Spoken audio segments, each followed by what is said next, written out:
This is a completely spontaneous video in which I will propose to you a way of learning Chinese characters.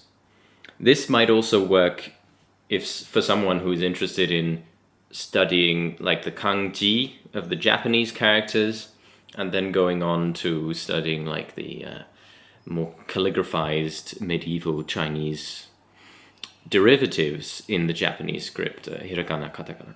But I'm focused mainly on Chinese learning, learning the Chinese language, I mean.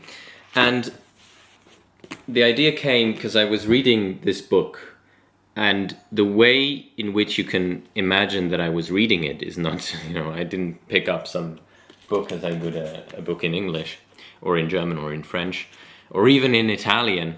I mean, no, it's a bit like Italian, to be honest.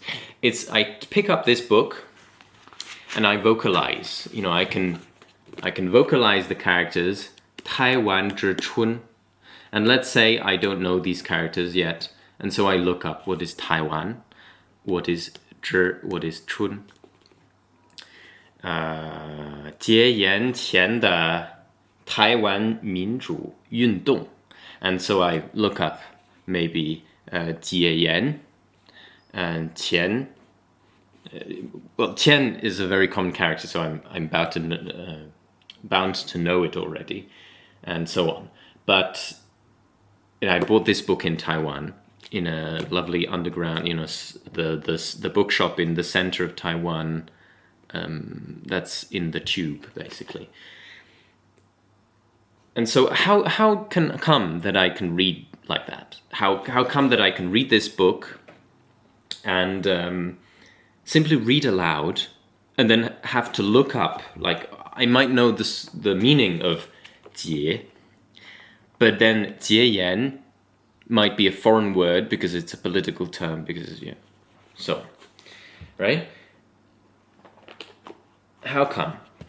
Well, that's because I can identify the characters, I recognize the smaller parts within the characters, and then I also learn to pronounce them with a list. I mean, it's a completely spontaneous video. I have nothing prepared.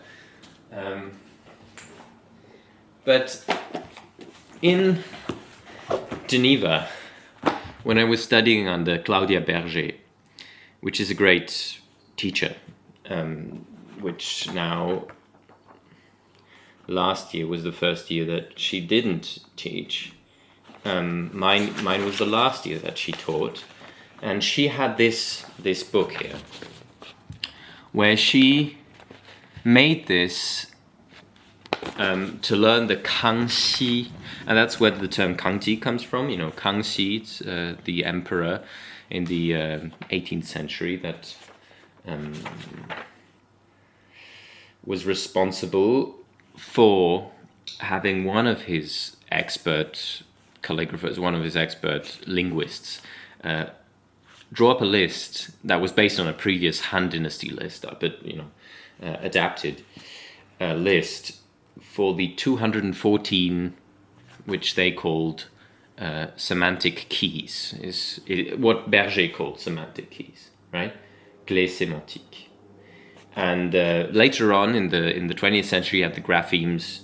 Those were the smallest, these are the graphemes, kind of the strokes themselves.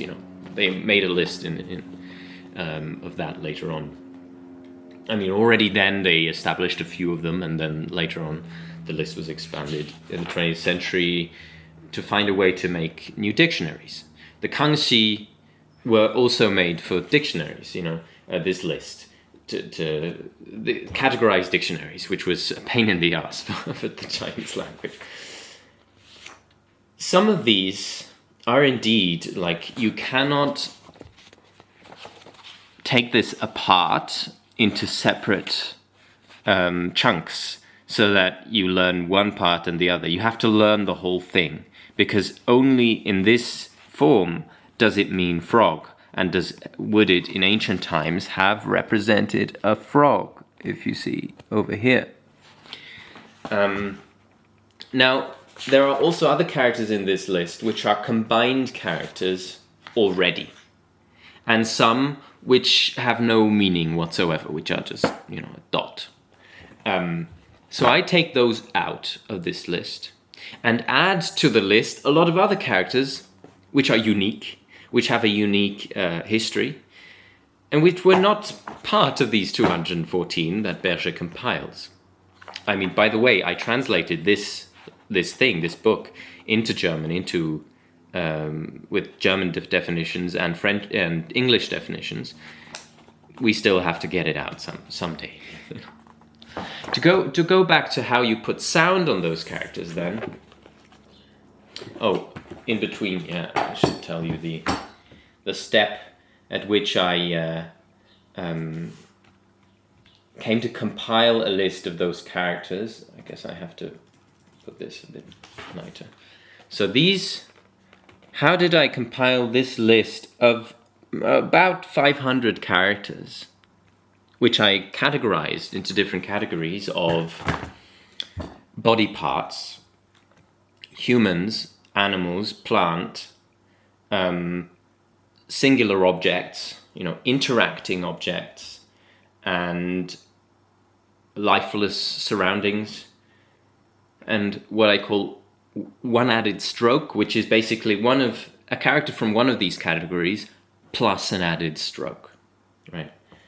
And then there's, these are the categories that I made of these roughly, 500 characters, which, is not complete, but I'm trying to minimize as much as possible. So I have like analogies, which okay, you have Jung, 有用, that does the use, and then you have Jung, or this character, which I'm going to draw here so that you see it in big. Voila. This character, if I go on the definition, Jung. Oh, I can't pronounce it. Okay, Jung. And voila. This difference, I mean, it's too small for me to really say, oh, these are, I'm going to take this apart. Because one of them looks like an inverted mouth, and the other one is simply the Jung character. Okay, so I have this list of compiled characters. What do I do with this list? Why did I make this in the first place? First, on Pleco, this is the Chinese learning app, I used to simply make these lists on, as vocabulary lists, simply because I was curious about what are all the different forms of characters in Chinese, like the smallest parts, which I call them that, die kleinsten Teilchen, and I wrote a book about that will come out as an audiobook on this channel in German. But until then, I thought I made this short video. So I made these categories so that I can make my Chinese learning games. So this is an example of a game that I made, where you have a set of 8 characters on one card that each of them I write like 8 times more in this whole set of 57 cards. And you have a symbol that is shared on every other card, and it has to be one of these 8 symbols that is shared by every other card in the game. So this is mathematically quite interesting. It exists, Grusolino is one of the games in German that has this. But there was a famous, rounded card game called Double that came out not that long ago, I think. In any case, I tried to write a formula, a mathematical formula, to get this game to work, to figure out how many cards I need for how many symbols. More or less, I figured that out. But the further maths that you have to do in order to calculate, what card needs which numbers, I try to simply lay them out on the table and then, fill up this row, fill up that row, the X and Y, and then the rest, the non-X, non-Y part, I try to fill them up while I was filling one card up, and then the next, and rotate every time the different. Those who understand will understand, but it got so intertwined and complicated just on my table to rotate each time to write the character on it. I was doing it in a boat with limited space and so on, not on a desk. In any case, that I don't think that matters really, because I failed and my brain power was too weak, and so I found a guy, a blog in German, who had simply laid out the numbers, and so I could simply make these numbered lists that wide. So that's the explanation for why I made these lists. I'm gonna make others, for all these lists. This is the plant one.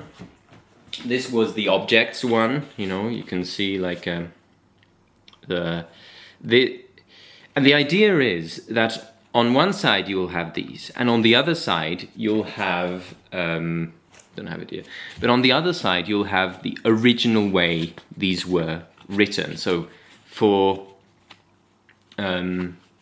these here, for example, this one, Jin, you'll have the axe, and you'll have a little picture of an axe, the way they wrote it in ancient China. And so the website to use for this is Xiaoxuetang, which I can't open because I don't have internet now. For some reason, the internet is broken down, the internet connection. But with Xiaoxuetang, with this website. And there's also another one that I use both, Hanyu Zidian, or I think that's the way it's called. Is it? Just want to get Hanziyuan.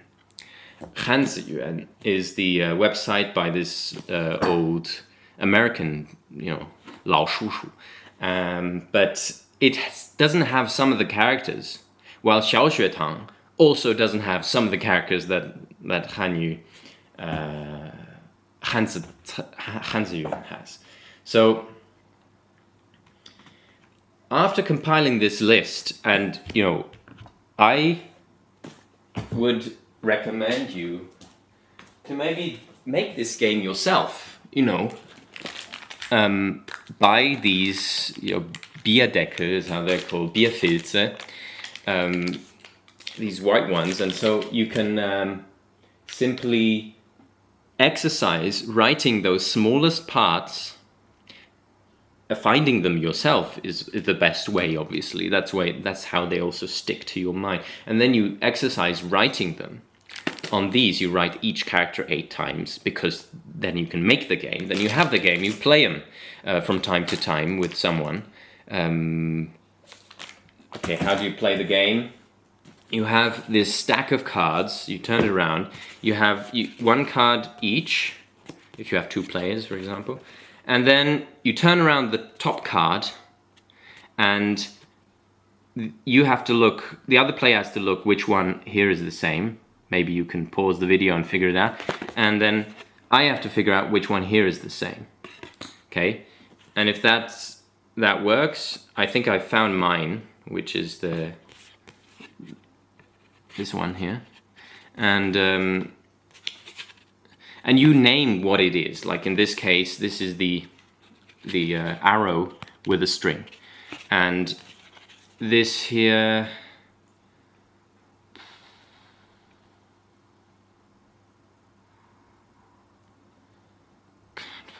it's also the arrow with a string. Okay, it's the same one. You name it. What the thing is, so that you memorize why it's written that way, because it comes from an ancient visual etymology, and then how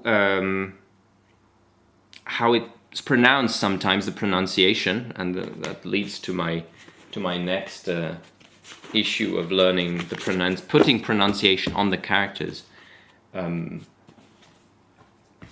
Which is a separate issue from actually learning to speak Chinese, right? That's why I said this video is about written Chinese. But how you do that is by looking at lists like that, like this one in this book here. that I found in the bookshop in Geneva. And this has what they call in French a dicorime, or a rhyming dictionary of Chinese characters. And here they made this list of the phonetic characters where they relate, for example, here, bao. This character, bao, is clearly, has a lot of other characters where it's within, and you pronounce them the same, like almost the same. Bao is the standard pronunciation of this character, but then you have bao, bao, bao, bao, bao, bao, pao, pao, pao, pao, pao, pao, right? All these are separate characters, all these have separate meanings with added semantic parts, but it has this phonetic part, which is usually also, there's also a reason why that one was chosen, because as you see in the list already, you could have put these two other ones also in those different characters and made combinations with them. Usually it does have some relation also to the semantics of the character it ends up in, even though it's fundamentally phonetic in the structure of the language. So how do you study those? Well, I picked out, the ones that I didn't know yet, and I wrote them down and also made these little drawings, of what they would have been in ancient times. And I did learn a few things. And then I put the pronunciation and one example kind of character. Okay, and how do you get them really in there? I'm still working on that, but one way of doing that is you have another card game of mine where you take different homophones and from those lists, and you create maybe like you take 7 homophones, 7 separate, different sounds which have a lot of character homophones, and then you use those characters to compile this game, or I use it and then I sell the game or whatever. Well, I could explain this whole game. It's the rules are you have also a stack of cards in the middle. You get a few cards in your hand, the other one gets a few cards in their hand, maybe 9 cards, 10 cards. And then you're allowed to lay one card onto the other if it contains either a part which is the same, and you have to know like that this is a hand, this is also a hand. You can put these, if this card is down there, you can put it on top of it. And this is also a special card. I have special card rules to make it more fun. And the other rule is that you can lay one card onto the other when it is a